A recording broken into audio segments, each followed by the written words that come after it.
So these are the different types of principalities that he goes over in the Prince. Um, the Prince is almost like a how to rule for dummies type of book from you know the 1500s. Um, he wrote it almost as a resume to prove that he knew what he was talking about.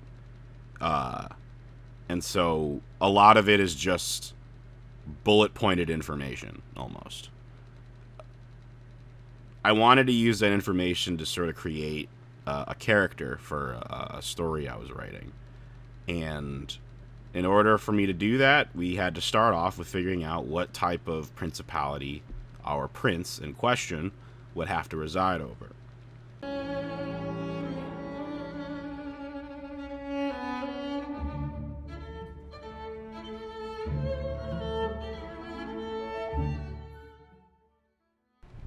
The Prince and Principality.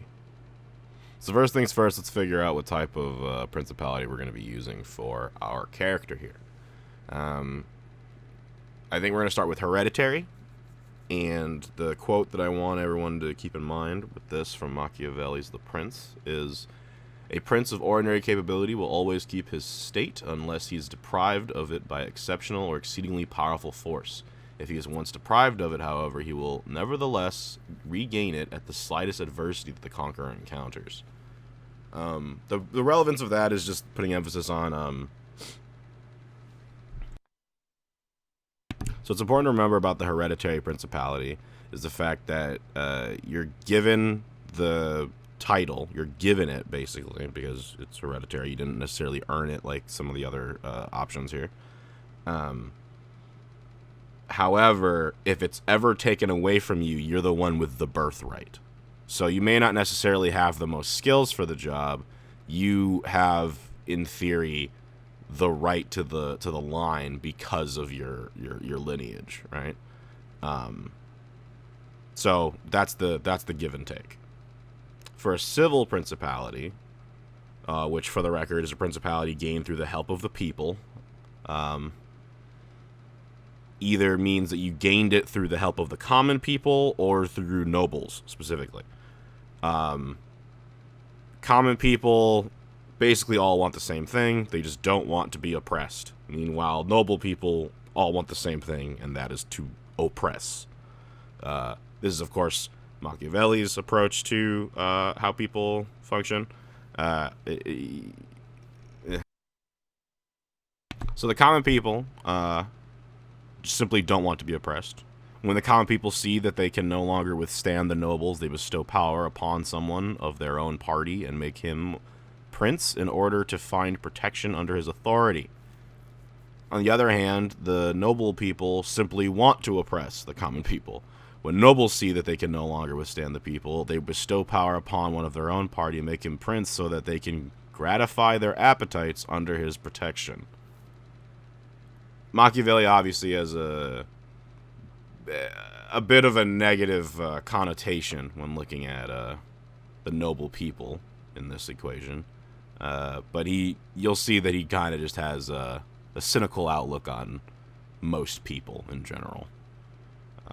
Next up is a mixed principality. This refers to the rulership that still keeps the remnants of the past principalities' control, but then, they just sort of kick up to the new guy. Anyone who conquers such territories and wishes to hold onto them must do two things. The first is to extinguish the ruling family, referencing, of course, what we were talking about earlier with the hereditary option. Second is to alter neither the laws nor the taxes. Thus, in a short time, they will become one of the conqueror's original possessions.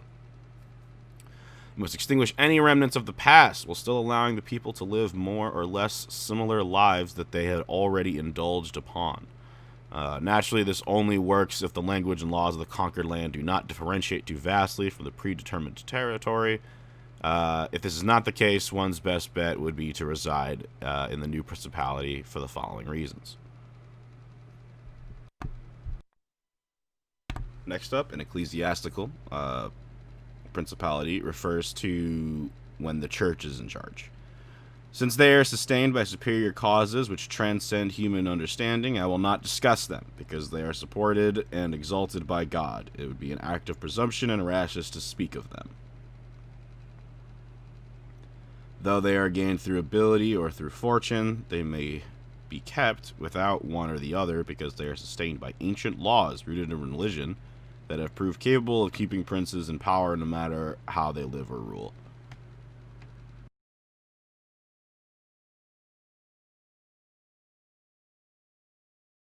Options we have, I think that it'd probably be best for it to be a civil principality. And I do talk, and this is why I said, for the following reasons. I think the civil principality works better if you live there. He does talk about this, and here are a few quotes that sort of help prove that point. Being on the spot, one may observe disorders as they arise and quell them quickly. Not being present, one will learn about them only when they have assumed such proportions that they cannot be quelled. The citizens are satisfied when they have ready recourse to the prince, emphasizing that even if the prince does betray them, the people can still believe that they can do something about it immediately, proving the somewhat false sense of power in the people.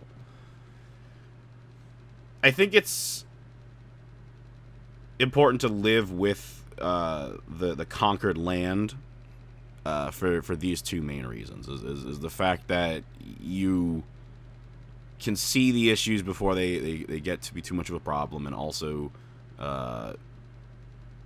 the people feel more comfortable being in your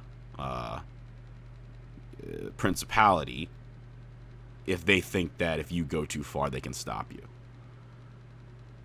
Obviously, you want to avoid that at all costs, but if you're aware of it, I think it changes the game a little bit. After one has conquered a rebellious territory a second time, it will be less easily lost for the ruler using the rebellion as his excuse. This is where we get into sort of the more Machiavellian mentality when it comes to ruling, which is also why I wanted to read this, because he obviously has a much more brutal approach to ruling. After one has conquered a rebellious territory a second time, it will be less easily lost for the ruler. Using the rebellion as his excuse will be the less reluctant to establish himself solidly by punishing defectors, uncovering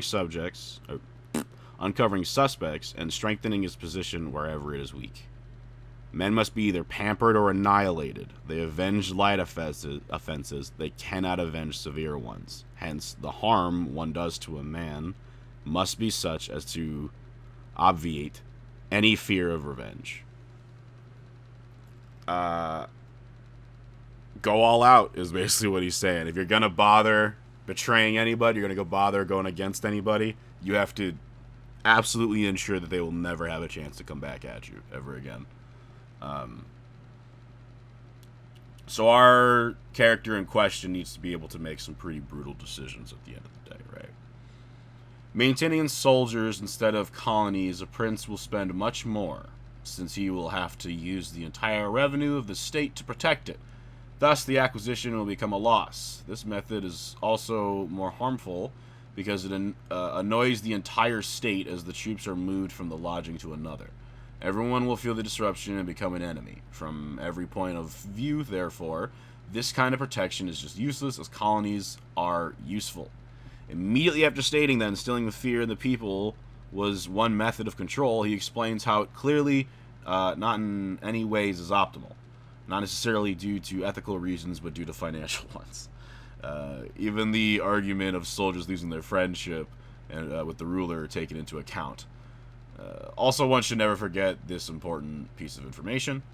Discontented inhabitants who willingly admit a foreign power, so it was also with every... Discontented inhabitants who willingly admit a foreign power, so it was also with every province that the Romans entered. They were brought in by the inhabitants themselves.